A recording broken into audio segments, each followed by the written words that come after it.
Hello everyone, my name is Maria and this is my midterm project for business modeling with spreadsheets at Baruch College. For this project, I wanted to look at the analysis of restaurant grades across New York City. So I looked at all the 5 boroughs, 84 different cuisines. I looked at a total number of 9,977 restaurants and a number of inspections of 130,290. All this information came from the Department of Health. So again, this is New York City. We are looking at all the 5 boroughs. And when we look at the restaurant profile, we can see that most restaurants are in Manhattan. Most inspections are also in Manhattan. Actually, when we look at these two different charts, we can see that there is a positive correlation between the number of restaurants and the number of inspections, which means that in average, the restaurants in each borough get the same number of inspections. As I mentioned, we looked at 84 different types of cuisines that go from American, the most popular, to Iranian, which is the least popular. And if we look across different boroughs, we can see that some of these cuisines do not even exist in certain boroughs, and the distribution also is different. So we have Chinese as the second most common cuisine in Queens, but if we look at Manhattan, Chinese is the fourth most common cuisine. So we have differences across the boroughs in the type of cuisines that we can find there.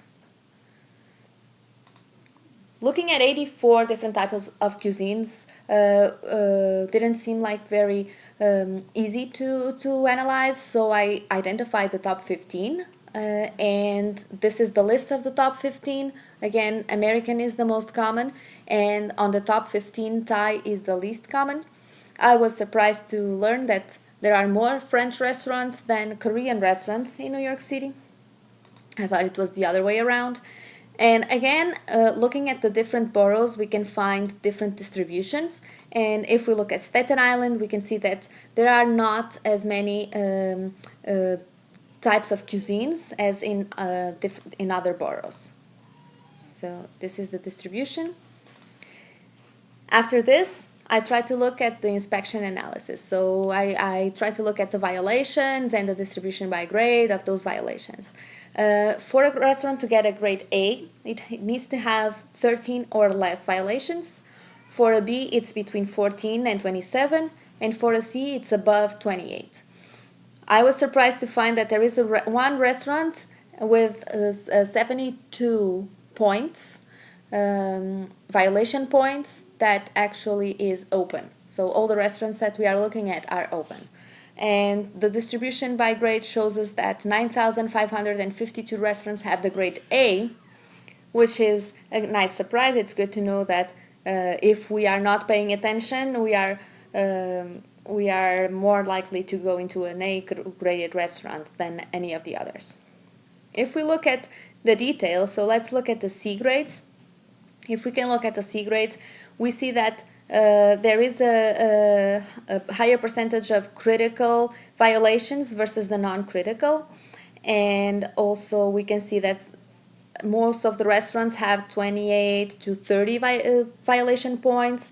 There is only one with 72.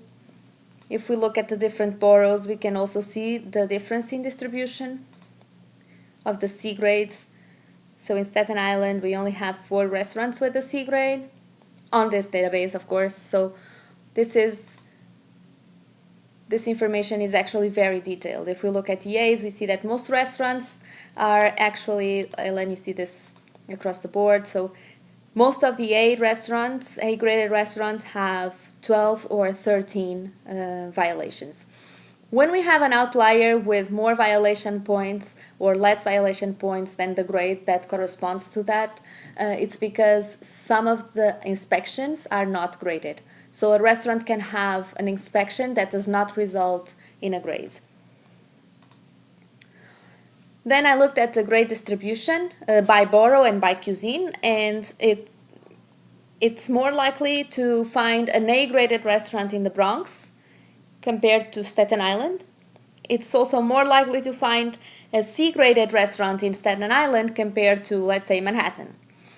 As we look at the cuisines, we can see that the Korean restaurants are the ones with less A grades in terms of percentage compared to B's. And the C grades are more common in Thai restaurants and Indian restaurants in terms of percentage. So this is an interesting observation too.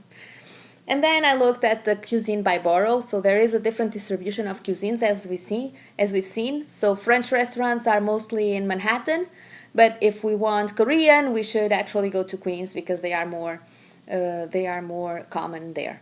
If we look at the C grades, we can see that if we go to a Chinese restaurant, we are more likely to find a C grade if we go to Queens than if we choose, let's say, Brooklyn, because there are more Chinese restaurants with a C grade in Queens. And finally, I looked at the 15 most common violations and the 15 most common violations by grade. So the first one is just in general. We have the non-food surfaces materials as the most common. And if we look at different cuisines, so French cuisine, for instance, only one restaurant with a B grade has roaches, and only one restaurant with a C grade has improper use of sanitized utensils. So this let us see what kind of violations can occur in each one of the cuisines by grade.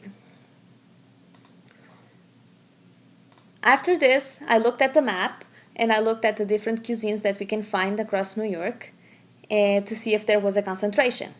So the first one that occurred to me was Chinatown, and yes. So when we click on Chinese, we can see Chinatown here. There is also a concentration here in Flushing. And we've seen that there are not many French restaurants outside of Manhattan, so there you go. They don't show up in the Bronx, they are not in Staten Island, they are mostly here in Manhattan. And other distributions, we can see Indian food here. So this is something that we can play around to see where the restaurants are located. I did another view of this by grade to see how the distribution was, to see if there was a concentration of reds. And there is a slight concentration here. This area is Bushwick, Ridgewood. There is another small concentration here in Flushing, but if we look at Manhattan, we can see C grades all over the place. So the green ones are A's, the B's are yellows, and reds are C's. When we see when we see something high, is actually because it's a mall. This one is Queens Mall, and it has so many restaurants that they all have the same address. Here is Penn Station. So this is the distribution.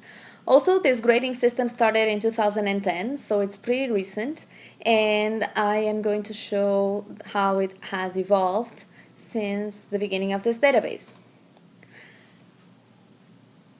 And this is it. This completes my project.